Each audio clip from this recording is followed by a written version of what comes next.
غیرتی و خامنه ای رهبر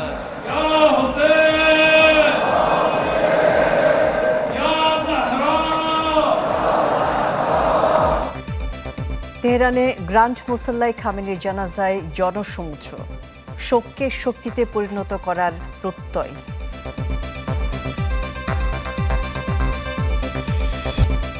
নিরাপত্তার নামে জনবিচ্ছিন্ন হতে চান না প্রধানমন্ত্রী, পিজিআর সদস্যদের পেশাদারিত্ব বজায় রাখার আহ্বান। কঠোর নিয়মবর্তিতা অনুসরণ এবং পেশাদারিত্ব বজায় রাখেন, তাহলে দেশের সার্বভৌমত্ব আর কখনোই হুমকির সম্মুখীন হবে না বলে আমি বিশ্বাস করি, ইনশাআল্লাহ। সরকারি অনুষ্ঠানের ব্যানার, ফেস্টুন, বিলবোর্ডে প্রধানমন্ত্রীর ছবি ব্যবহার নিষিদ্ধ। আওয়ামী লীগের বিচারে চলছে তদন্ত।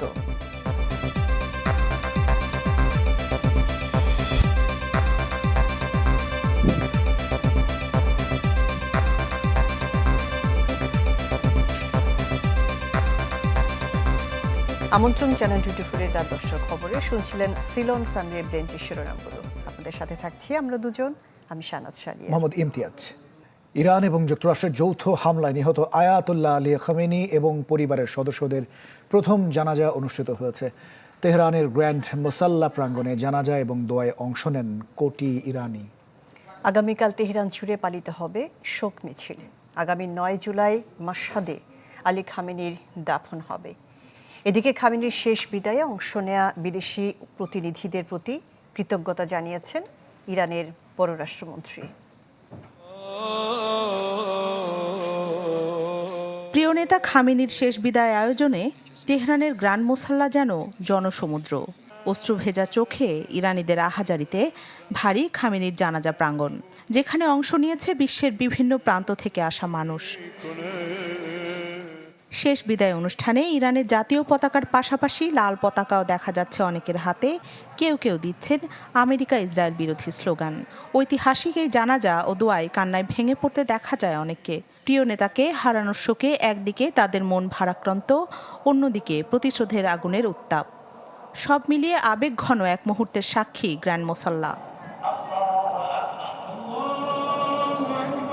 কয়েক লাখ মানুষের উপস্থিতিতে শনিবার সকাল 8টায় শুরু হয় জানাজা ও দোয়া। পরিচালনা করেন বিশিষ্ট শিয়া আলেম জাফর সোবহানি। এতে খামেনির 3 ছেলে মাসুদ খামেনি, মোস্তফা খামেনি এবং মেইসাম খামেনি উপস্থিত থাকলেও দেখা যায়নি নতুন সর্বোচ্চ নেতা মোস্তফা খামেনিকে।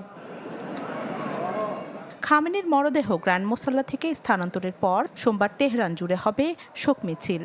এরপর মঙ্গলবার পবিত্র শহর কোমে অনুষ্ঠিত হবে শোকযাত্রা। আরও আনুষ্ঠানিকতা সম্পন্ন করতে বুধবার খামেনির মরদেহ নেওয়া হবে ইরাকের নজফ ও কারবালা শহরে। বৃহস্পতিবার দাফনের জন্য মরদেহ নেওয়া হবে ইরানের মাশহাদ শহরে। ইসলামী প্রজাতন্ত্রের প্রতি জনসমর্থন ও খামেনির আদর্শের প্রতি আনুগত্য প্রদর্শনের অংশ হিসেবে 1 সপ্তাহব্যাপী শেষ বিদায় অনুষ্ঠান চলছে ইরানে। সর্বোচ্চ নেতা খামেনির রাষ্ট্রীয় শোক ও দাফনের আনুষ্ঠানিকতায় বিশ্বের 70টির বেশি দেশের প্রতিনিধিরা যোগ দেয়ায় কৃতজ্ঞতা প্রকাশ করেছেন দেশটির পররাষ্ট্রমন্ত্রী আব্বাস আরাকচি। রাখি জেসমিন, চ্যানেল 24। এদিকে ঢাকায় গায়েবানা জানাজা হয়েছে ইরানের সর্বোচ্চ ধর্মীয় নেতা ইমাম আয়াতুল্লাহ আলী খামেনির। ইনকিলাব মঞ্চ আয়োজিত গায়েবানা জানাজা শেষে কথা বলেন মঞ্চের সদস্য সচিব আব্দুল্লাহ আল জাবের। বলেন, ইনসাফের প্রশ্নে ইনকিলাব মঞ্চ কোনো দল, মত বা রাজনৈতিক ব্যক্তিকে বিবেচনা করে না, এমনকি তাদের কোনো দল নেই। কোনো জালিমের সাথে ইনকিলাব মঞ্চের সম্পৃক্ততা নেই বলেও দাবি করেন জাবের। শাহবাগে সাম্রাজ্যবাদের বিরুদ্ধে লড়াইয়ে অংশ নেয়া সব শহীদদের গায়েবানা জানাজায় অংশ নেন সংগঠনটির নেতাকর্মীরা। পরে প্রতিবাদী মিছিল নিয়ে রাজু ভাস্কর্যের সামনে যায়, সেখানে দোয়া মোনাজাত হয়।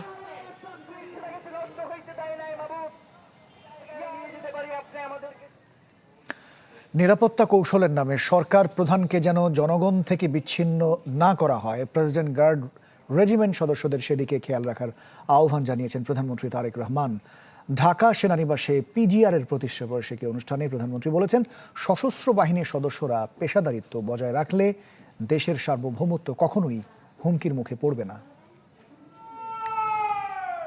President guard regiment PGR Bangladesh সেনাবাহিনীর বিশেষায়িত সুশৃঙ্খল এবং পেশাদার সামরিক এক ইউনিট, যার সদস্যরা রাষ্ট্রপতি, প্রধানমন্ত্রী, বিদেশি অতিথি এবং অন্যান্য অতি গুরুত্বপূর্ণ রাষ্ট্রীয় ব্যক্তিবর্গের নিরাপত্তা নিশ্চিতের পাশাপাশি বিভিন্ন অনুষ্ঠানে দেশের মর্যাদার প্রতীক হিসেবে গুরু দায়িত্ব পালন করে থাকেন। বিশেষায়িত এই বাহিনীর ৫১তম প্রতিষ্ঠা বার্ষিকী উপলক্ষে ঢাকা সেনানিবাসে পিজিআর সদর দপ্তরে আসেন প্রধানমন্ত্রী তারেক রহমান, ছিলেন সেনা ও বিমান বাহিনীর প্রধান এবং অন্যান্যরা। প্রধান অতিথির বক্তব্যে প্রধানমন্ত্রী তারেক রহমান বলেন, বিভিন্ন কারণে বহুমাত্রিক নিরাপত্তার চ্যালেঞ্জ তৈরি হয়েছে, কিন্তু নিরাপত্তার কৌশল যেন সরকার প্রধানকে জনগণ থেকে বিচ্ছিন্ন না করে সেদিকে লক্ষ্য রাখার আহ্বান জানান প্রধানমন্ত্রী। বহুমাত্রিক চ্যালেঞ্জ মোকাবেলায় শুধুমাত্র পিজিআরই নয়, প্রতিটি বাহিনীকেই আধুনিক এবং সময়োপযোগী প্রশিক্ষণের মাধ্যমে নিজেদেরকে সার্বক্ষণিক প্রস্তুত রাখা অত্যন্ত জরুরি। সরকার প্রধান আরও বলেন, সশস্ত্র বাহিনীর সদস্যরা নিয়মানুবর্তিতা এবং পেশাদারিত্ব বজায় রাখলে দেশের স্বাধীনতা ও সার্বভৌমত্ব কখনোই হুমকির মুখে পড়বে না। সশস্ত্র বাহিনী যদি দেশপ্রেমে উদ্বুদ্ধ হয়ে কঠোর নিয়মানুবর্তিতা অনুসরণ এবং পেশাদারিত্ব বজায় রাখেন, তাহলে দেশের সার্বভৌমত্ব আর কখনোই হুমকির সম্মুখীন হবে না বলে আমি বিশ্বাস করি, ইনশাআল্লাহ। প্রতিষ্ঠা বার্ষিকীর অনুষ্ঠান শেষে পিজিআর সদস্যদের সাথে প্রীতিভোজে অংশ নেন সরকার প্রধান। আশেকিন প্রিন্স, চ্যানেল 24, ঢাকা। সরকারি কোনো অনুষ্ঠান উপলক্ষে তৈরি ব্যানার, ফেস্টুন এবং বিলবোর্ডে প্রধানমন্ত্রীর ছবি ব্যবহার সম্পূর্ণভাবে নিষিদ্ধ করে পরিপত্র জারি করেছে মন্ত্রিপরিষদ বিভাগ। পরিপত্রে আরও বলা হয়েছে, সরকারি অনুষ্ঠানের ব্যানার, ফেস্টুন এবং বিলবোর্ড তৈরির ক্ষেত্রে অনুষ্ঠানের বিষয়বস্তুকে সর্বোচ্চ গুরুত্ব দিতে হবে। প্রয়োজনীয় এবং সামঞ্জস্যপূর্ণ তথ্য উপস্থাপনের পাশাপাশি এমন নকশা করতে হবে যাতে অনুষ্ঠানের উদ্দেশ্য, বার্তা এবং বিষয়বস্তু স্পষ্টভাবে ফুটে ওঠে। এছাড়া সরকারি প্রচারণার উপকরণে বিষয়বস্তুকে অধিক গুরুত্ব দিয়ে কার্যকর এবং অর্থবহ উপস্থাপনা নিশ্চিত করতেও বলেছে মন্ত্রিপরিষদ বিভাগ। মানবতা বিরোধী অপরাধে আওয়ামী লীগের বিচারের জন্য তদন্ত চলছে। প্রমাণ পেলে দলটি নিষিদ্ধের পাশাপাশি বাজেয়াপ্ত করা হবে সম্পত্তিও। ট্রাইব্যুনালের সংবাদ সম্মেলনে জানিয়েছেন চিফ প্রসিকিউটর আমিনুল ইসলাম। বলেন, আগে প্রধানমন্ত্রী হিসেবে শেখ হাসিনার বিচার হয়েছে, এখন হবে দলের সভানেত্রী হিসেবে। জুলাই আন্দোলনে হত্যাযজ্ঞে দল হিসেবে আওয়ামী লীগের বিচারে শনিবার প্রথমবার প্রকাশ্যে কথা বলেন স্বরাষ্ট্রমন্ত্রী সালাউদ্দিন আহমদ। বলেন, আওয়ামী লীগকে বিচারের মুখোমুখি করা হবে। রাজনৈতিক দল হিসেবে আওয়ামী লীগের বিচার দাবি করেছি আমরা, আপনারা দাবি করেছেন, তদন্ত পরিচালিত হচ্ছে। ইনশাআল্লাহ খুব শিগগির রাজনৈতিক দল হিসেবে সেই রাজনৈতিক দলকে বিচারের কাঠগড়ায় নিয়ে যাওয়া হবে। বিষয়টি নিয়ে রোববার মুখ খোলেন চিফ প্রসিকিউটর। এক সংবাদ সম্মেলনে তিনি বলেন, দল হিসেবে আওয়ামী লীগের বিচারের জন্য তদন্ত চলছে।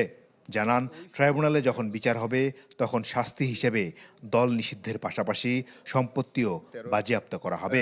৭৩-এর বিধান অনুযায়ী মৃত্যুদণ্ড সহ যে কোনো মেয়াদের সাজা এবং সংশ্লিষ্ট আসামির যত সম্পত্তি আছে বাংলাদেশে অথবা দেশের বাইরে, সেগুলো কিন্তু রাষ্ট্রের অনুকূলে বাজেয়াপ্ত হওয়ার বিধান আছে। শেখ হাসিনার তো একবার মৃত্যুদণ্ড হয়েছে, পরবর্তীতেও কি তার বিচার হবে? এ প্রশ্নে চিফ প্রসিকিউটর বললেন, আগে বিচার হয়েছে প্রধানমন্ত্রী হিসেবে, এবার বিচার হবে দলের সভানেত্রী হিসেবে। শেখ হাসিনার যে সাজা হয়েছে, তিনি কিন্তু প্রধানমন্ত্রী হিসেবে সুপিরিয়র রেসপন্সিবিলিটির দায় নিয়ে তার শাস্তি হয়েছে।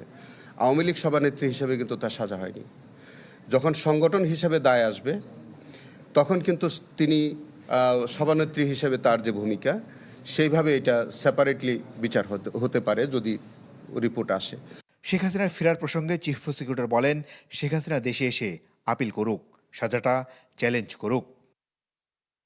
মাসুদুর রহমান, চ্যানেল 24, ঢাকা। বরিশালে ব্যবসায়ীর সংবেদনশীল অঙ্গে আঘাত করে জোরপূর্বক চেক এবং স্ট্যাম্পে স্বাক্ষর নেওয়ার ঘটনায় মূল অভিযুক্ত লিটু সহ দুজনকে গ্রেফতার করেছে পুলিশ। আইনশৃঙ্খলা বাহিনী জানিয়েছে, এই ঘটনায় জড়িত অন্যদের দ্রুত গ্রেফতার করা হবে। এদিকে মহানগর যুবদলের দাবি, অভিযুক্ত লিটু বিএনপির রাজনীতির সঙ্গে যুক্ত নয়।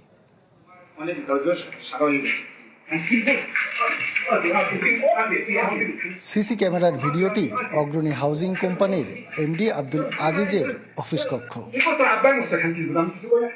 4 মিনিট 20 সেকেন্ডের এই ভিডিওটি এখন সামাজিক যোগাযোগ মাধ্যমে ভাইরাল। কি ঘটেছিল সে বিষয়ে খোঁজ নিয়ে মেলে চাঞ্চল্যকর তথ্য। অগ্রণী হাউজিং এর ব্যবস্থাপনা পরিচালক আব্দুল আজিজ জানান, গত 27 জুন সন্ধ্যায় মুস্তাফিজুর রহমান লিটু সহ বেশ কয়েকজন তার কার্যালয়ে হামলা চালায়। এ সময় তারা 70 লাখ টাকা চাঁদা দাবি করে।